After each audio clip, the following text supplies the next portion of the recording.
Well, good morning, good afternoon, or good evening, depending on when and where you are. This good morning here, actually, in not so sunny York. Lovely to see you all again. Be even better when we can see you all in person. However, I'm here today to introduce a session of Swiss whiskey, the Langatun Old Deer 46%. I'm delighted to say that we're joined by Philipp Vollmar from Langatun Distillery, who's going to tell us all about the distillery and the bottling that we're going to taste. So I'm going to bring Philipp in now. Philipp, good morning. How are you?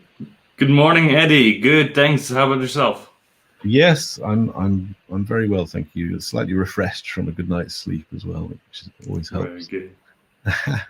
Now, listen, Philipp, thank you so much for coming on today for this session. Thanks for having me. Absolute pleasure. Would you mind just telling the good folks at home a little bit about yourself and your involvement with Langatun, please? Yeah, sure. So I started a couple of years ago at Langatun Distillery as business development manager. And pretty soon I started to make some vids, some photos and stuff like that. And nowadays I'm responsible for all the social media, so content creation, and as well for all our intern events. So at the distillery itself, some tours, some distilling seminars, some blending seminars, stuff like that. Yeah. Okay, and I presume, like the rest of us, you're a big whiskey lover as well. Absolutely. Good stuff. Well, you wouldn't get far in the industry if you weren't, right? Absolutely, yeah. And okay, so tell us about the Old Deer bottling that we're about to sample. Yeah, so the Old Deer, which we have here, we produce it actually in 3 different ABVs. So we have the 40 ABV, then we have the 46%, which comes in this nice decanter bottle. And then we have the cask proof as well, around, yeah, it depends on which bottling, but around 60% ABV. And the special thing about it is it is matured in sherry casks, but as well in Chardonnay, white wine casks from Switzerland. So it is a pretty fruity whiskey, smooth. I always say I enjoy it as an apéro or something like that very much. And yeah, it's kind of our classic whiskey, although in our size, classic or standard whiskey doesn't really exist. It's always, yeah, from bottling to bottling, a little bit different in taste. And but it's always fruity and smooth. Yeah. Mm. So the kind of flavors that we might find in the 46% Old Deer, what do you think?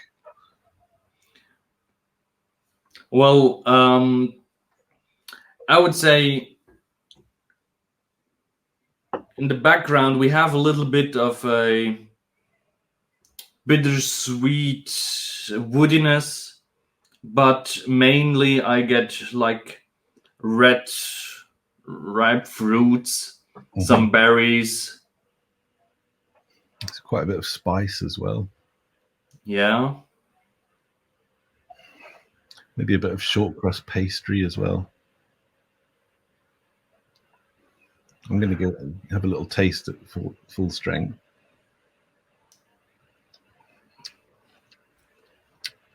Mm.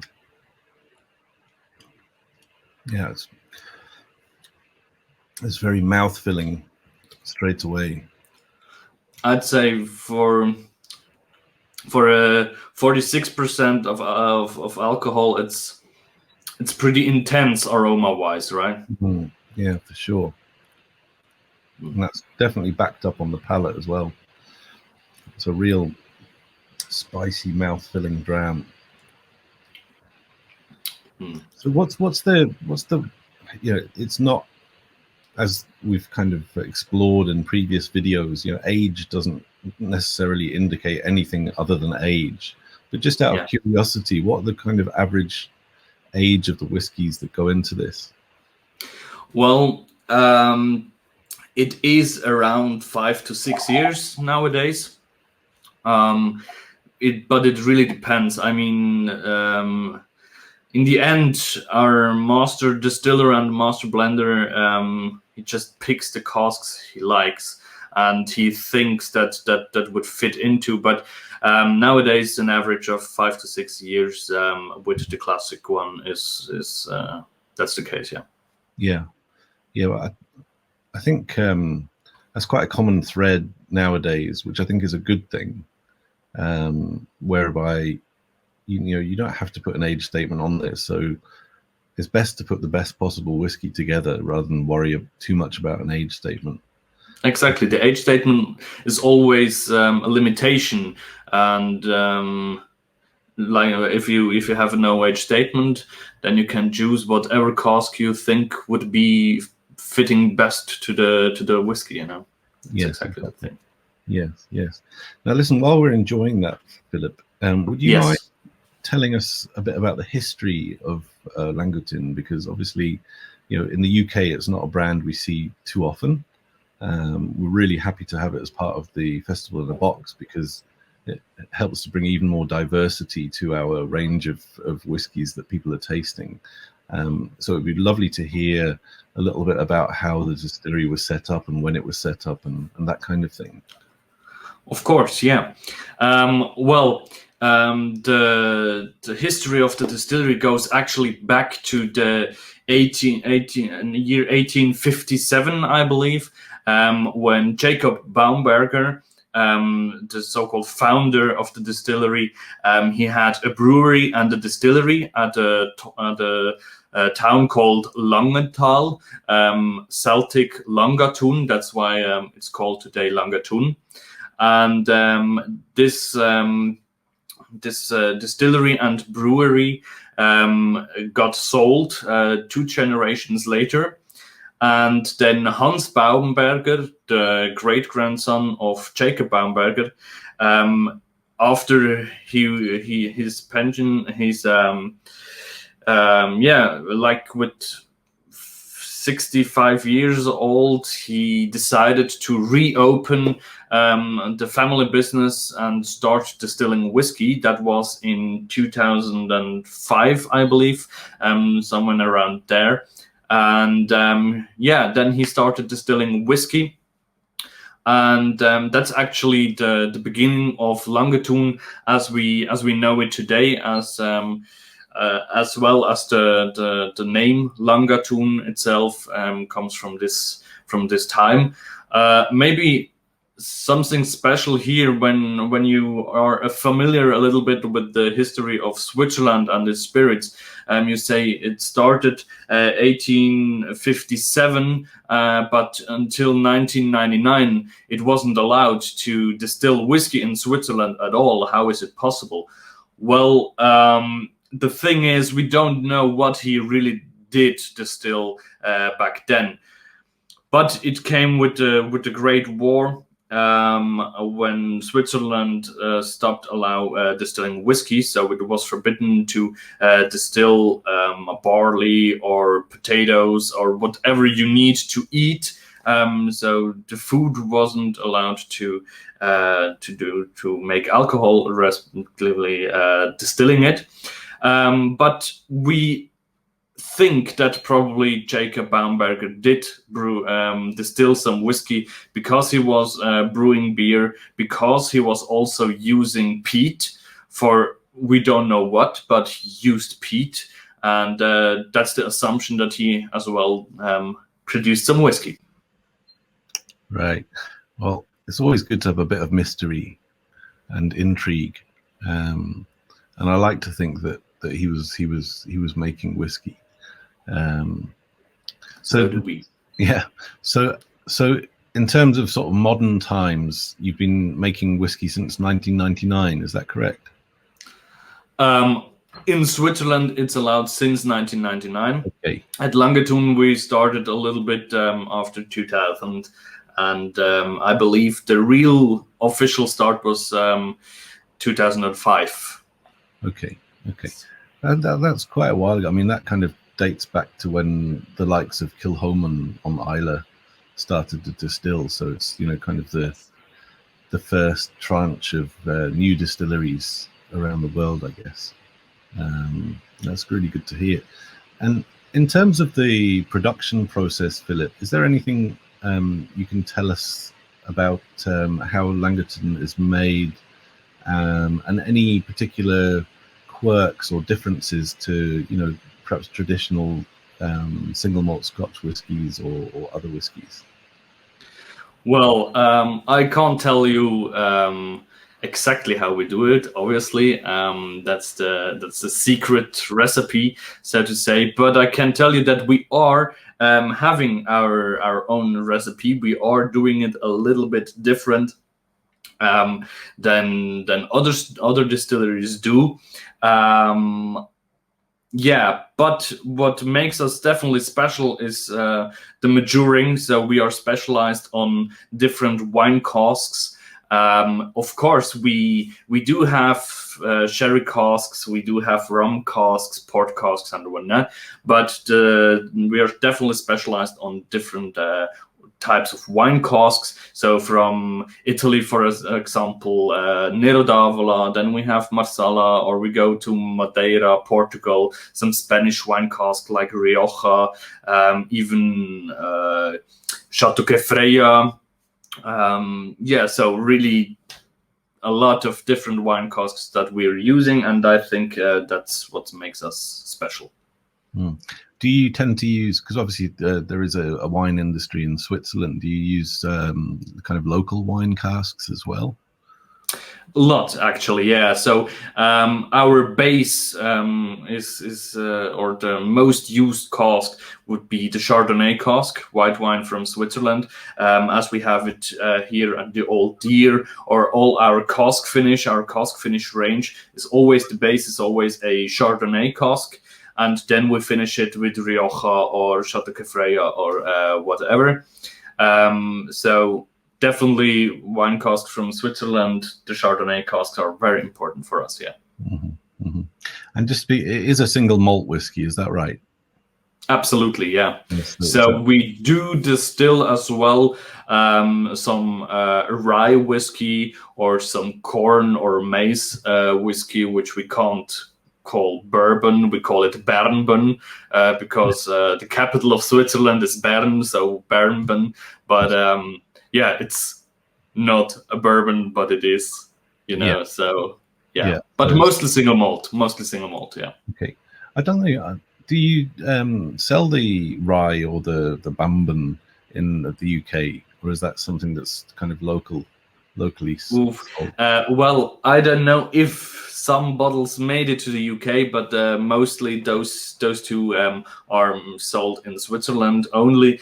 Really small batches that we produce. I would be surprised seeing one in the UK, but who knows? Maybe, I don't really know, but I doubt it. Normally, it's Switzerland only. Yeah. But who knows?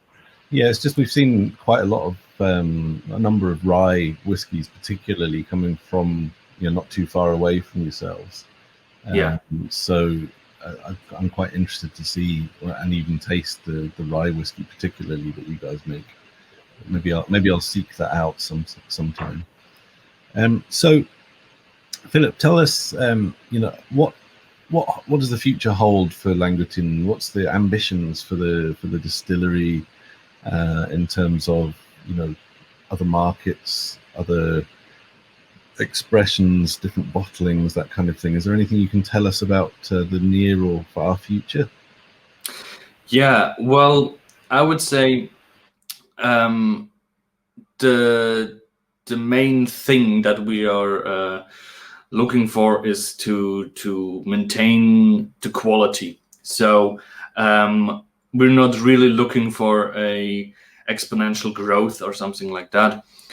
We will always focus on rather small batches, but good batches. So the quality is always the highest goal for us. And our primary market will stay Switzerland.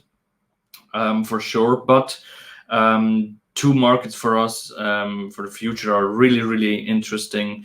Either on the one side we have Germany and then the UK.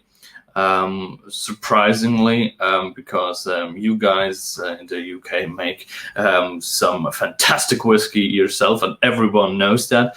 But yeah, I think the potential there is quite good, and we love to have feedback from the UK about our whiskey.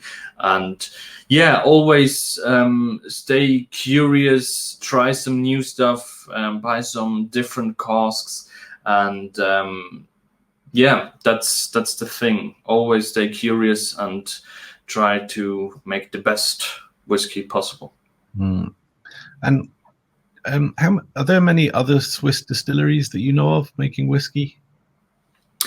Actually, surprisingly, a lot of distilleries nowadays produce whiskey in Switzerland. There are three main players, I would say, but a lot of smaller distilleries started making whiskey. Even some farmers who normally distill just their fruits or whatever leftovers, even they started making whiskey. So we have quite a few different whiskeys in Switzerland, yeah. So the whiskey bug has been well and truly caught in Switzerland. Absolutely. Great stuff. And just from a personal point of view, obviously being a fan of whiskey in general, as I know you are, what's your thoughts on the current state of the global whiskey industry? You know, is there anything particularly that excites you about what's happening in world whiskey, or anything that concerns you at all?